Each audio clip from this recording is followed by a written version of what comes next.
నమస్తే, welcome to BRK సన్మార్గం with Padma. ఈ రోజు మనతో పాటు చూడలో ఉన్నారు ప్రముఖ ఆధ్యాత్మికవేత్త, నామ సంకీర్తనాచార్య కొడగండ్ల రాధాకృష్ణ శర్మ గారు. వారిని అడిగి మరిన్ని విషయాలు తెలుసుకుందాం. నమస్కారం గురుగారు. గురుగారు, ఆషాఢ మాసం, అసలు ఆషాఢ మాసం యొక్క ప్రత్యేకత ఏంటి? ఆ రోజు ఏం చేస్తే మంచిది? శ్రీ గురుభ్యో నమః. శ్రీ గణేశాయ నమః. మనకు సంవత్సరానికి 12 మాసములు, చైత్రం నుండి ఆరంభమై ఫాల్గుణ మాసం వరకు 12 మాసాలు.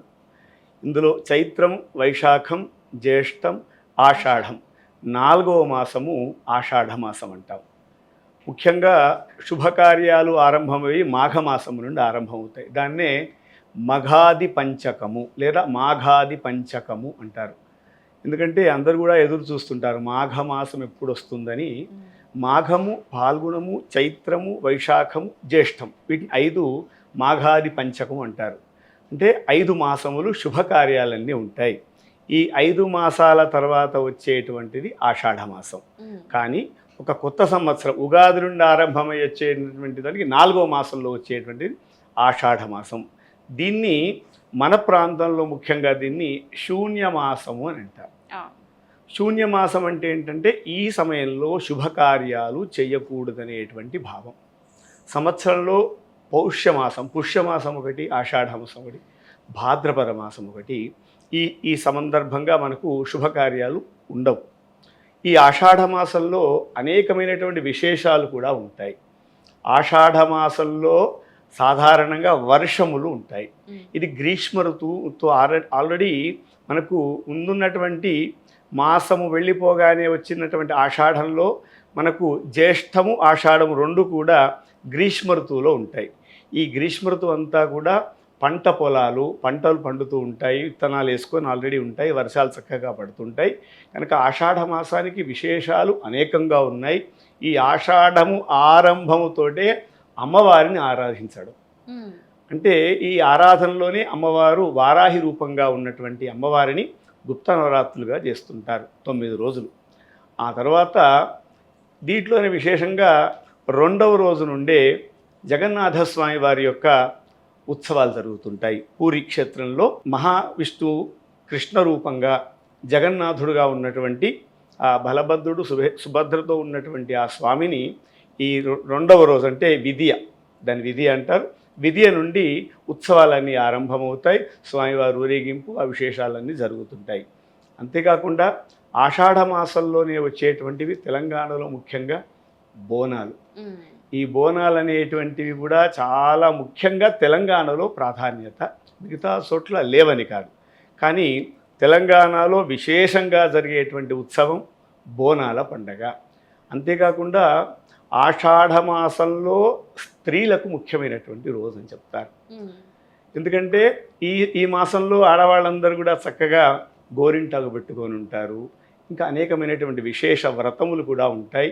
ఆషాఢ మాసంలో శుభకార్యాలు కొన్ని ప్రాంతాలు కూడా జరుగుతాయి, కానీ మన దగ్గర మాత్రం తక్కువ. ఎందుకంటే ప్రత్యేకించి ఆషాఢ మాసంలోనే శుభకార్యాలు జరగకూడదు అని ఎందుకంటారు? దాని వెనక ఏదో పరమార్థం ఉండే ఉంటుంది కాబట్టి. తప్పకుండా అదే విషయం.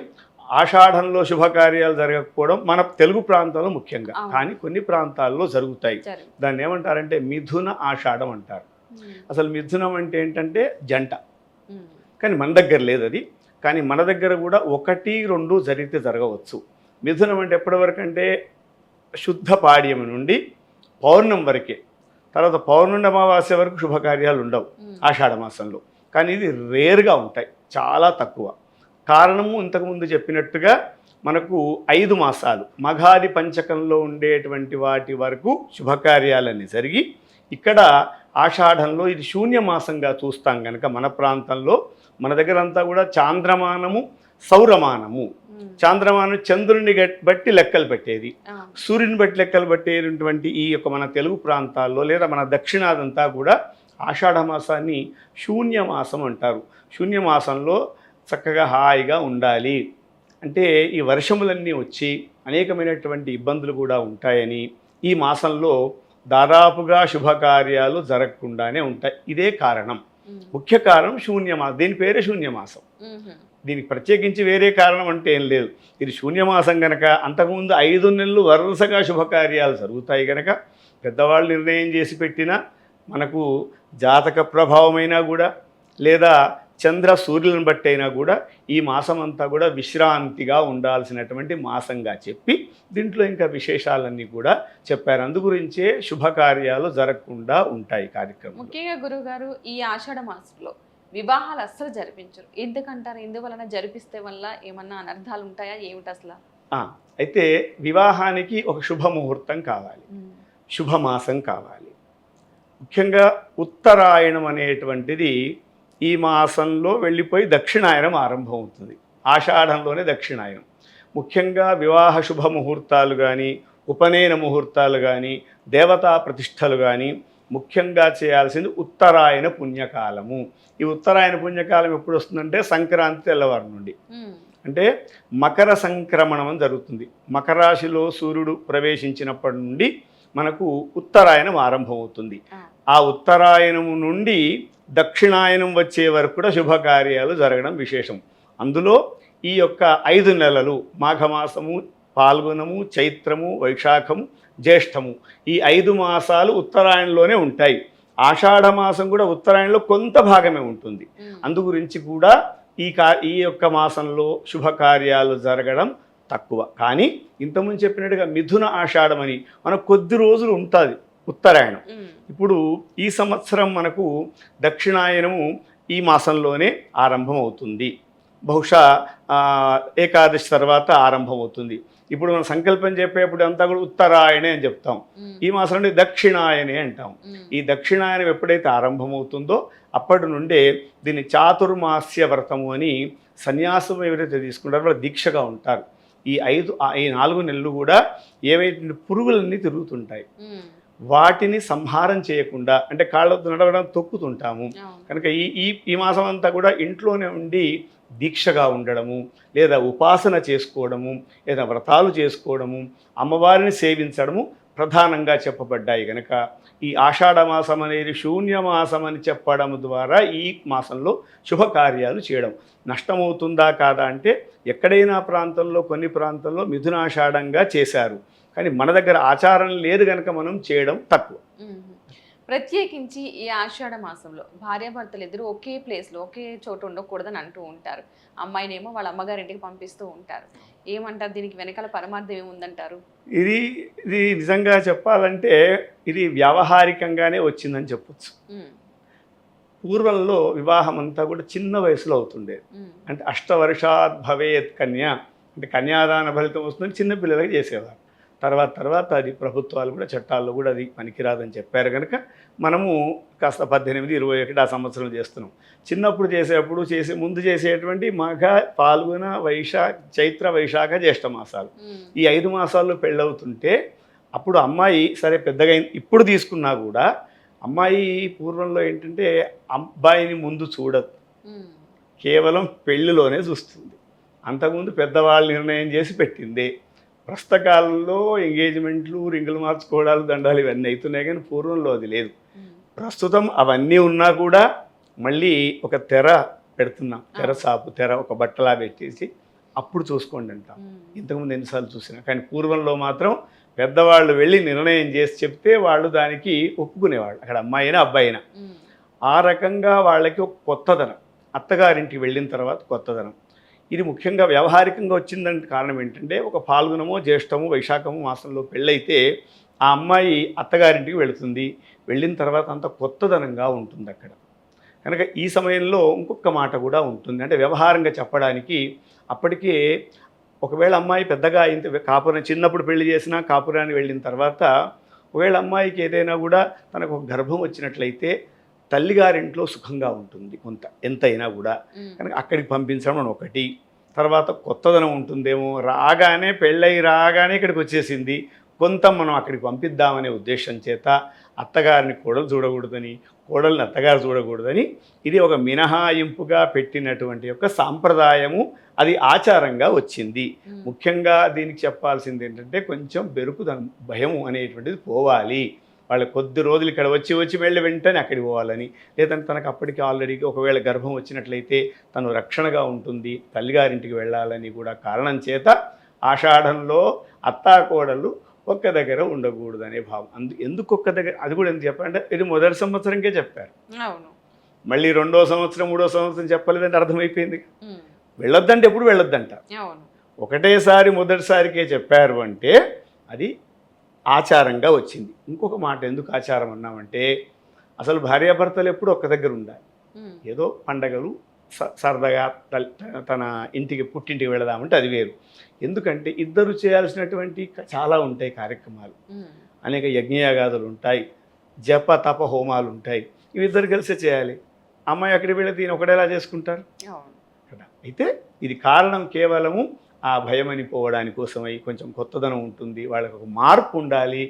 అనేక విషయాలు అమ్మ దగ్గర వెళితే మళ్ళీ కొన్ని మంచి మాటలు చెప్తారు, ఇలా ఉండాలమ్మా నీకేమైనా ఇబ్బంది అయిందా, ఒక మాట ఒక చర్చ వస్తుంది వాళ్ళిద్దరికీ. దానికోసమై పెట్టింది తప్పలేదు. ఎందుకంటే ఖచ్చితంగా ఒక మాట చెప్పేవాడు, నెక్స్ట్ 2వ సంవత్సరం వద్దు, 3వ సంవత్సరం ఎప్పుడు జీవితాంతం ఆషాఢం వద్దని చెప్పట్లేదు. ఆ మొదటి ఆషాఢంలోనే చెప్పారంటే ఇది కారణం. అందు గురించి అత్త కోడళ్ళు ఒక దగ్గర కొత్తగా ఉండేటువంటి వాళ్ళు చాలా చాలా వచ్చాయలా. ఇది ప్రధానంగా మనం ఇప్పటికి కూడా ఆచరిస్తూ ఉన్నారు. ప్రత్యేకించి ఆషాఢ మాసంలో చేసే వ్రతాలు కానీ పూజలు కానీ ఆడవారు ఏమైనా ఉన్నాయంటారా? ముఖ్యంగా ఆషాఢ మాసంలో అమ్మవారి ఉపాసన.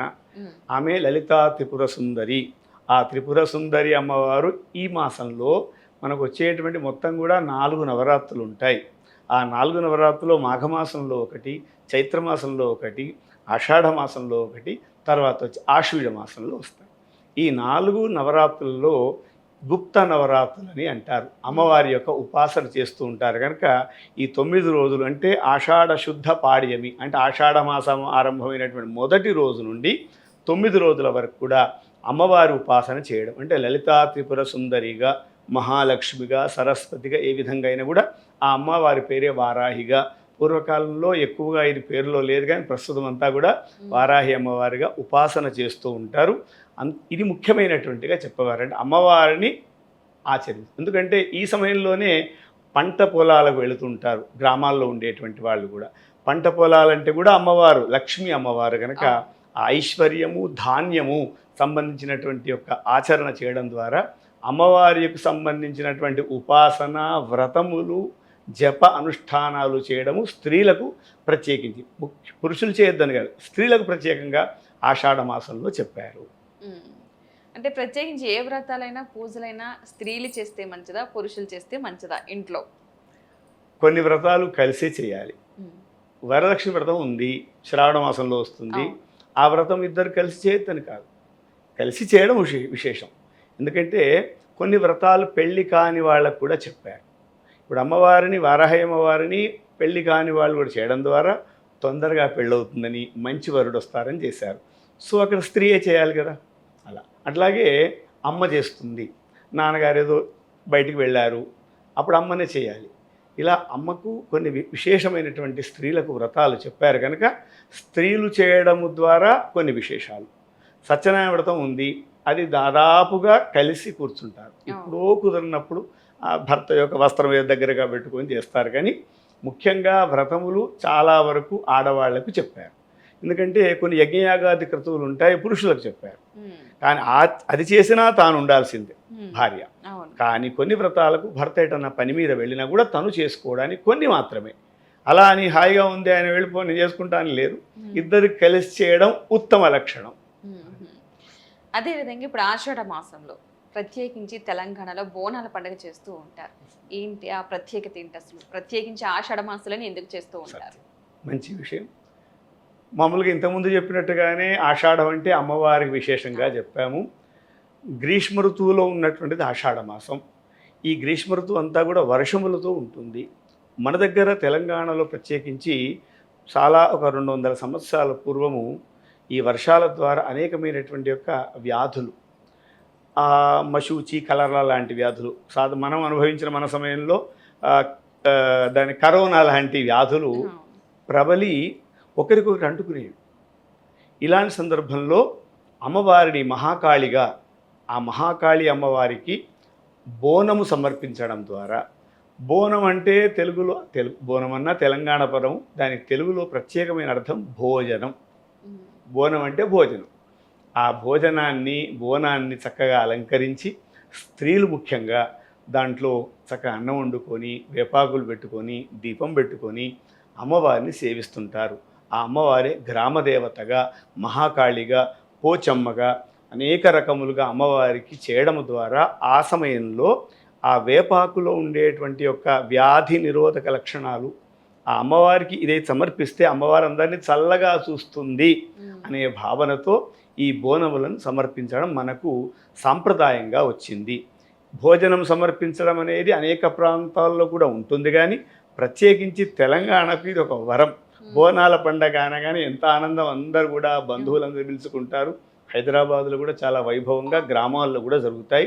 ఆషాఢమాసం ఆరంభమైనప్పటి నుండి ఒక్కొక్క ప్రాంతంలో మొదలు గోల్కొండలో, తర్వాత సికింద్రాబాద్లో, తర్వాత లాల్దర్వాదలో అనేక గ్రామాల్లో శ్రావణం వరకు నడుస్తూనే ఉంటాయి. ఎందుకంటే ఇది వర్ష ఋతువు అంతా కూడా. ఈ వర్ష ఋతువులో అనేకమైన వ్యాధులు వస్తుంటాయి. ఈ వ్యాధులన్నీ పోవడం కోసమై ముఖ్యంగా బాగా ఆలోచిస్తే అందరము కలవడానికి ఇది చాలా గొప్పది.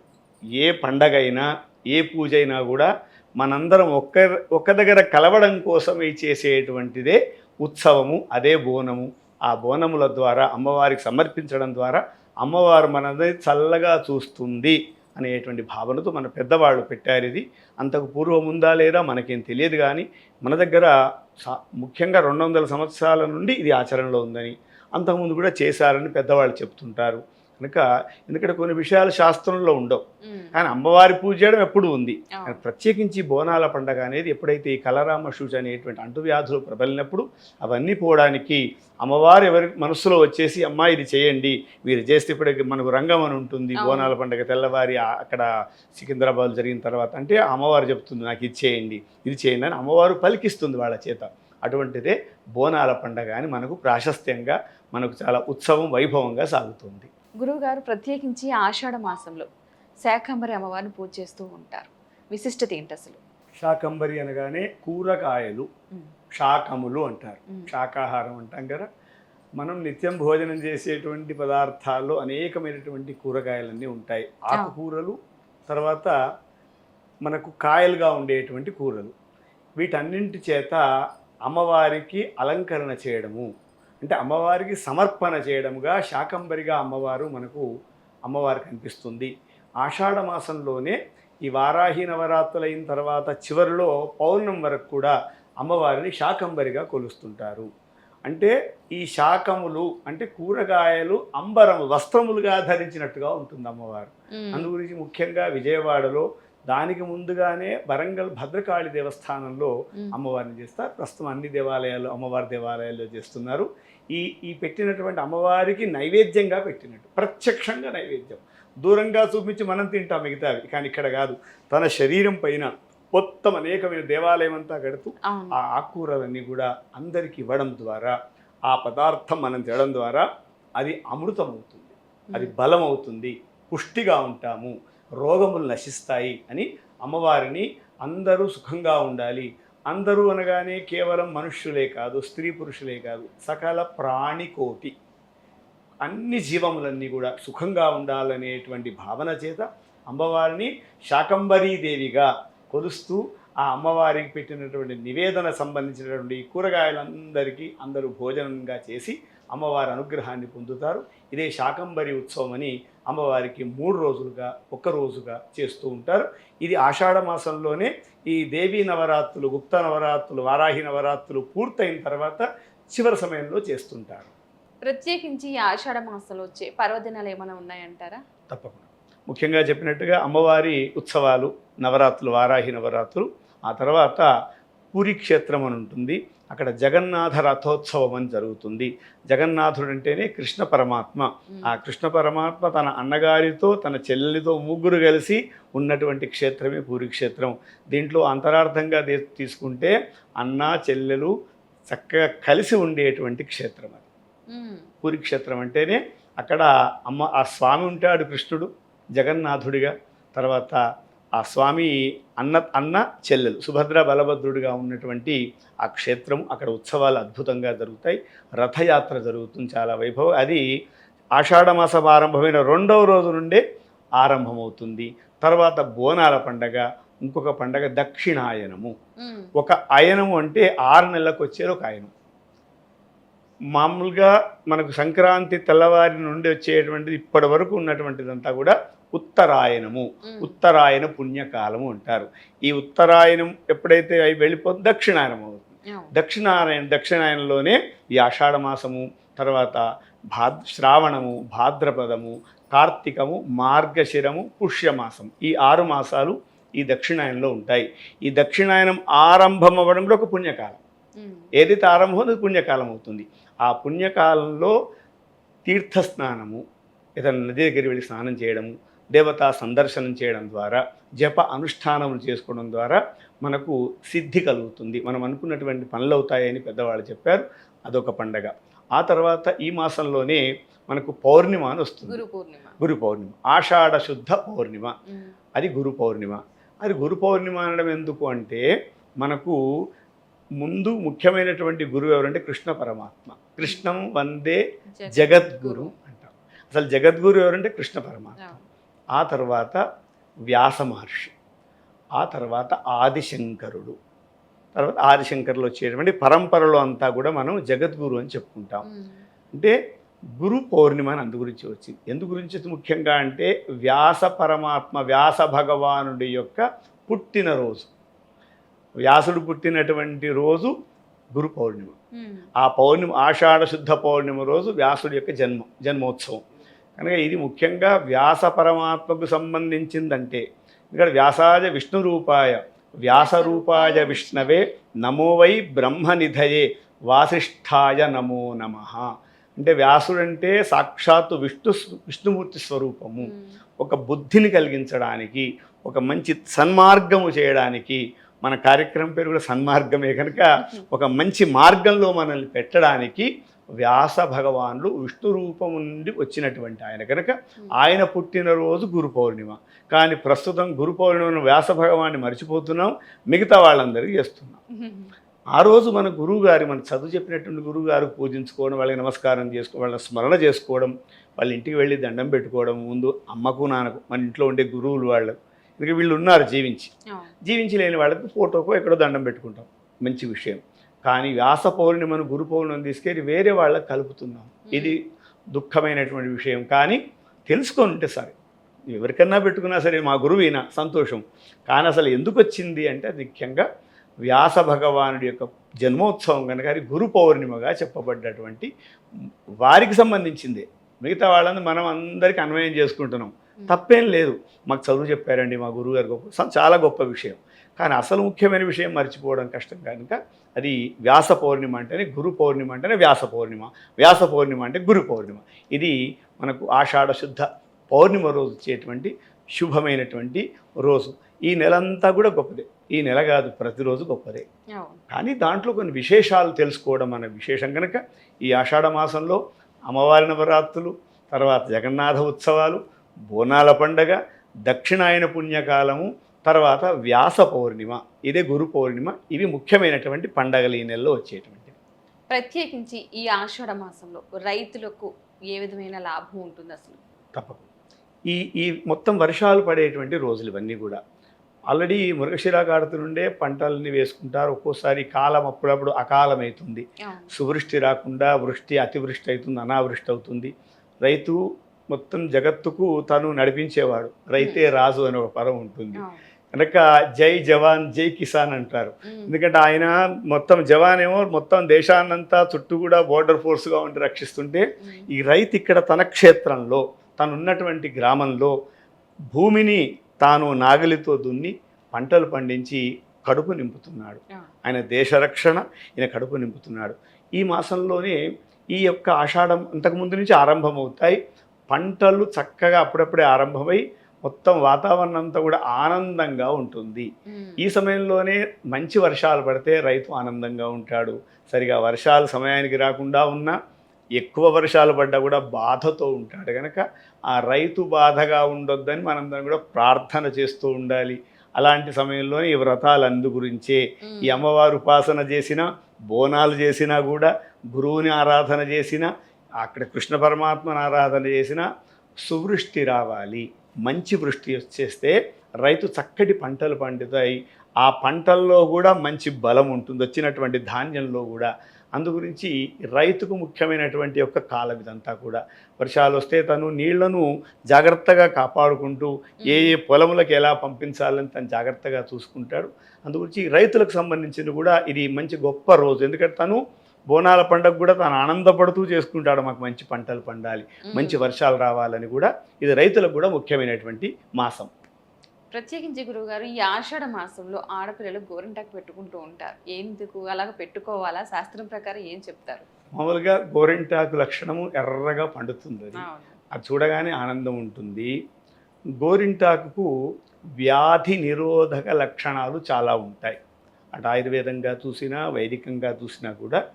ముఖ్యంగా స్త్రీలు వర్షాకాలం ఆరంభమైనప్పటి నుండి ఇంట్లో ఎక్కువగా తడి ఉంటుంది. తను పని చేయడం ద్వారా కూడా బయట వెళ్ళినా తడిచిపోయినప్పుడు ఈ సమయంలో స్త్రీలకు కానీ పురుషులకు కానీ ఎవరికైనా కూడా, ముఖ్యంగా స్త్రీలకు ఇంట్లో పని ఎక్కువగా చేస్తారు. ఉద్యోగాన్ని బయటకు వెళ్ళిన మళ్ళీ వచ్చి తనే పని చేసుకుంటుంది. మగవాళ్ళు చేయాలంటే చేస్తారు, చాలా తక్కువ, కొంచెం జగన్ అలసిపోతారు. స్త్రీకి భగవంతుడు పెట్టినటువంటి వరం అది. క్షమాగుణము, సహన గుణము, ఓపిక పెట్టారు కనుక. అలా ఉండరు కదా కొందరు, అంటే రేర్ అది. ముఖ్యమైనది ఎక్కువ తీసుకోవాలి. ఎక్కువ కోపంగా ఉంటారంటే చాలా తక్కువగా ఉంటారు. ఉన్నా కూడా మళ్ళీ వెంటనే సెట్ అయిపోతారు. ఎందుకంటే అమ్మ కదా, అమ్మ అంటే దయగలిగింది అంటారు. ఆ స్త్రీకి ఆ శరీరంలో ఉండేటువంటి యొక్క లక్షణముల ద్వారా ఈ తడి అంతా ఉండి, ఈ వర్షముల ద్వారా బట్టలు ఇవన్నీ తోటి తనకు తెలియకుండానే ఈ నఖములు గోర్ల ద్వారా లోపలికి కూడా తెలియకుండా కొన్ని క్రిమికీటకాలు సన్న సన్నవి అమీబా లాంటి చాలా సూక్ష్మమైనటువంటి కూడా వెళ్ళిపోతాయి. తద్వారా ఈ సమయంలో గోరింటాకు పెట్టుకోవడం ద్వారా ఇవన్నీ కూడా నశిస్తాయి. ఎందుకంటే గోరింటాకు అటువంటి లక్షణం ఉంది. ఆ గోరింటాకు ద్వారా అది ముఖ్యమైన లక్షణం. తర్వాత చూడడానికి చాలా బాగుంటుంది. గోరింటాకు గోర్లకు ఇవన్నీ పెట్టుకుంటే ఆడవాళ్లకు బాగా ఉంటుంది. తర్వాత ఈ సమయంలోనే ఆడవాళ్ళు ఎక్కువగా, అంటే కొత్తగా పెళ్ళైన వాళ్ళు అమ్మగారింటికి వెళ్తారు, తల్లిగారింటికి వెళ్తారు. అక్కడ కూడా ఇంట్లో కూర్చొని అందరూ కలిసి పెట్టుకుంటారు. గోరింటాకు ముఖ్య లక్షణం ఏంటంటే వ్యాధి నిరోధకంగా ఉండే పని చేస్తుంది. అది ఆ స్త్రీలకు వ్యాధులు రాకుండా, ఎక్కడైతే ఇక్కడ పెడతామో తెలియకుండా లోపలి శరీరం అంతా కూడా దాని లక్షణము వెళ్ళి వాళ్లకు ఆరోగ్యప్రదాయనిగా ఉంటుంది. అట్లాగే గోరింటాకు అంటే కూడా అమ్మవారి స్వరూపంగా కూడా గోరింటాకును పెట్టుకుంటారని మన పెద్దవాళ్ళు పూర్వం నుండి కూడా ఈ గోరింటాకు పెట్టుకోవడం ఆచారంగా వచ్చింది. జగదంబ మాతకీ జై. ముజ్జగంబుల గన్న మాయమ్మ దేవాదిదేవి మంగళంబులు గొనగరావమ్మ. ముజ్జగంబుల గన్న మాయమ్మ దేవాదిదేవి మంగళంబులు గొనగరావమ్మ.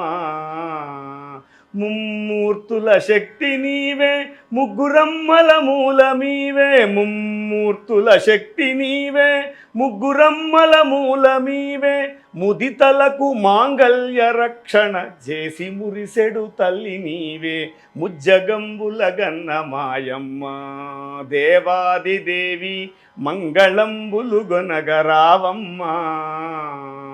వారణాసి విశాలాక్షివి శ్రీ విశ్వనాథుని వామభాగమునందు వెలుగుదువే. వారణాసి విశాలాక్షివి శ్రీ విశ్వనాథుని వామభాగమునందు వెలుగుదువే. ఘోర కల్మషహారిణి కాంచీ విహారీ కామాక్షి భారకర సంసార బాధోత్తారిణి పద్మాక్షి దేవి. ముజ్జగంబుల గన్న మాయమ్మ దేవాదిదేవి మంగళంబులు గొనగరావమ్మ. ముమ్మూర్తుల శక్తి నీవే, ముగ్గురమ్మల మూలమీవే. ముమ్మూర్తుల శక్తి నీవే, ముగ్గురమ్మల మూలమీవే.